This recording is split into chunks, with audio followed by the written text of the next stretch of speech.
Good evening, Patriots. How is everyone doing? It is Friday, October 23rd. This is my live evening news and Q update coming to you on CloutHub channel 115. I am here every night, Monday through Friday, 7 p.m. Eastern. Next weekend, when we do Daylight Savings Time, November 1st, I'll be switching to 6 p.m. Eastern. Got a little bit of news for you, a little bit of information from Q. And let's jump into tonight's broadcast. All right, so for those of you who are not aware, I do have a new book out. It is the second book in the Q Chronicles. It is called The Great Awakening. It covers part of Q's mission from roughly December of 2017 to March of 2018. Talk about the Rothschilds, the corruption in the Vatican. There are several chapters on North Korea. There's a chapter on DEF CON, and some of the just decode some Q signatures. The Great Awakening is available on Amazon in paperback and Kindle, and we're still waiting for it to go live on Barnes & Noble. It is available. If you're a retailer, you can actually get the book wholesale through Ingram Spark. All right, let's get cooking with tonight's Q decode. So this drop came last night after the broadcast was done. So we're just going to pick up on this. After several bombshell stories came out yesterday about Hunter Biden and his laptop, and we had confirmation from the insider, Bob Alinsky. An Anon posted on the board, Q, you magnificent bastard. Nice going. This is a repost of the booms en route tomorrow. This is not a drill. Q replied, only the beginning, Padawan. They can no longer hide in the shadows. And this is a reference to big tech, big media, Democrats, the party being exposed for all to see. All right, so this is the beginning. This is just the beginning. And I'm already getting some people complaining that they were disappointed because the booms, they were, I don't know, what were you expecting, arrests? There aren't going to be any arrests before the election. I was expecting something related to corruption. And we're in a public information campaign right now. We're not in the arrests and indictments phase. We're in the phase of the operation where the public is being made aware of corruption. I know there's a lot of people who are mad, upset, nothing's happening, no one's been arrested yet, Hillary's still walking around free. Look, I get it. But the point of this operation right now is public awareness. So this information coming out, and look, the media knows that. The reason why the mainstream media is not reporting on Hunter Biden's laptop and the hard drives and the files and the emails is they know that if the public becomes aware, their narrative is toast. So they're doing everything they can to obfuscate and deny and say that this is Russian disinformation, it's not legitimate, it's not confirmed, right? This is an information war. So just chill, because after the election, we're going to start seeing things happen. And you know what? Speaking of after the election, so several people messaged me with a decode for the photo that Q posted yesterday of Gina Haspel. And this is a good example of why it's important for researchers to work together as a team. Thank you to everyone who messaged me. So I didn't understand what the whole thing with Gina Haspel, non-CIA background, next. Well, several people said, well, what if Haspel is going to be replaced? And her replacement is not going to have a CIA background. And I was like, oh, well, that totally makes sense.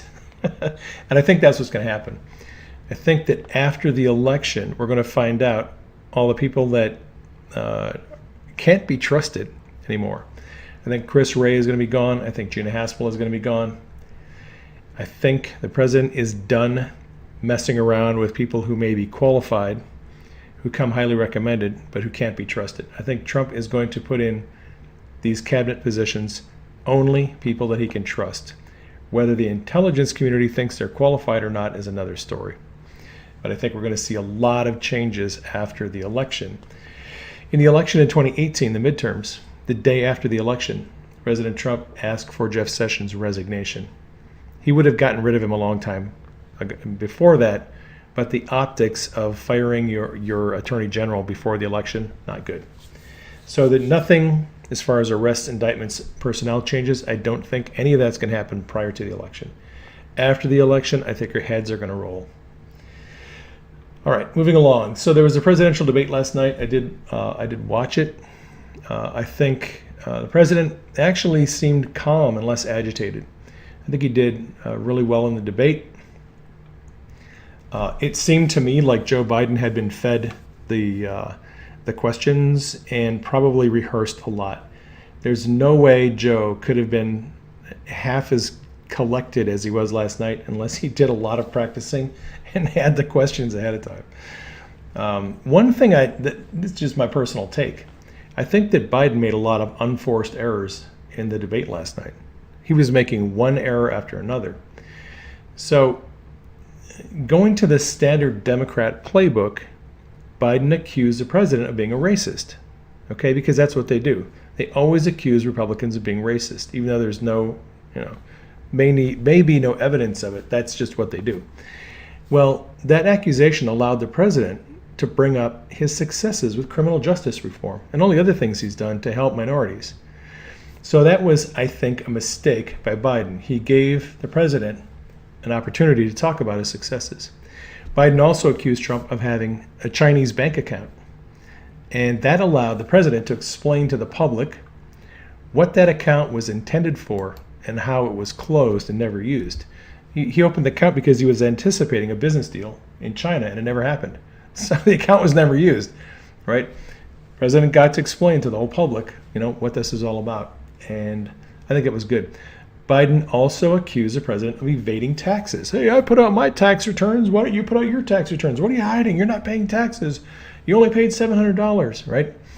The usual talking points. That was another error because that allowed the president to explain how he had prepaid millions in taxes, and the $700 that everyone talks about was actually a penalty that he paid, not his taxes. His taxes were prepaid. So all of these accusations that Biden brought against Trump gave him an opportunity to correct the record. Biden then accused the president of taking money from foreign countries. I couldn't believe he said that. I was like, dude, you are going to be under investigation for bribery and money laundering soon, and you're bringing this up. And sure enough, the president brought up the recent allegations of bribery and money laundering related to Hunter Biden's laptop. And if it weren't for the debate moderator jumping in and cutting the president off, it would have been a bloodbath for Joe Biden. But again, an unforced error by Biden. He thought he was going to be snarky and get some points in it. Didn't work out in his favor. Biden then accused the president of taking money from a foreign country. Trump then flipped that around and said, hey, Joe, aren't you the one who took $3 million from the wife of Moscow's mayor? Again, Biden fell into a trap, and he thought he was going to get points on Trump, and it didn't work out for him. Then Joe made the fatal mistake of saying he never said he would ban fracking. All right, well, fact checkers on social media spent the rest of the night posting videos where Joe Biden actually said he was going to ban fracking. And this is from Newsweek. Trump's video of Biden repeatedly speaking out against fracking was viewed over 10 million times. Again, another unforced error by Joe. So then Joe Biden brought up the kids in the cages. You had kids at the border and all these kids, 500 some kids that can't find their parents. That allowed the president to explain that those cages were first used in 2014 while Biden and Obama were president. This is in from Reuters. The state of Pennsylvania will not be allowed to reject mail-in ballots that have signature discrepancies. So this is a ruling from the Pennsylvania Supreme Court. Any mail-in ballot that is received cannot be refused if the signature does not appear to match the one they have on file. And that brings up the question, well, what if there is no signature at all on the ballot, right? So unfortunately, this will probably allow a little bit of some of the ballots to come sliding through that probably should be discounted, but it is what it is. All right. The Trump campaign announced that they set a record for fundraising off of the debates last night.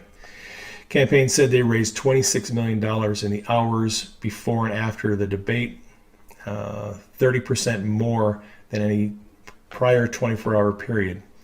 So massive fundraising off the debate last night, which is, again, good. A little bit of world news. Italy has vetoed a 5G deal between a provider called Fastweb and China's Huawei. So Mike Pompeo has been banging the drum on this. He's been warning all of our NATO partners that if you allow Huawei to bring in their equipment into your 5G network, you're going to be risking your national security and their partnerships with intelligence sharing. So Italy got hip to the program, and they vetoed a proposed 5G network that was going to use Huawei equipment. So Pompeo was getting his way, and that's good because China is just trying to get the foot in the door to surveil people.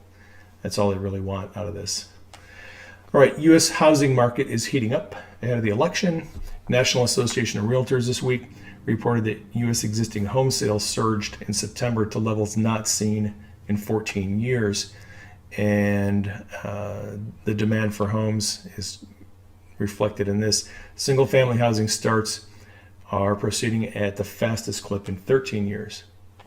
So good news if you're in the housing market. There's this housing boom. Living here in Arizona, man, builders are building like crazy. They're just building houses fast. They can't keep up with the demand. There's a lot of people I hear that their names are going into hats, and they just draw out a hat to see if you're going to be able to get a lot to build a house on. That's how hot the housing market is right now. The Dow Jones Industrial Average closed down 28 points today, but the S&P 500 closed up 12 points at 3465.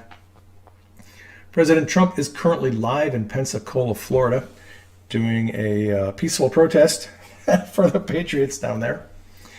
And that is all I have for news for tonight and for Q. Thank you for joining me on the live stream. Those of you who are on CloutHub watching, those of you who are catching me on the replay, thank you for joining me. If you'd like to support me, I do accept financial support. There is a link to my Subscribe Star page in the description box. The link to my book, Great Awakening, is also in the description box. These videos, if you need to know where to find them, by the way, I've got a little breaking news. Zach, RedPill78, looks like his Twitter account just got suspended. I think it's likely that a number of at least the large Q accounts will probably end up getting suspended by Twitter in the next week or two. That is why I'm moving all my videos. My videos are on CloutHub. I uploaded a lot of them to Rumble today. So if you're looking for older broadcasts especially, I'm uploading them to Rumble. All my videos, Supernatural Saturday and the Q videos, and my news updates, they're all available here on CloutHub. You can just come here, go to the Channels tab, go to Channel 115, and then click Watch Now. You can see the archive of all my videos. They're all there. I do have playlists.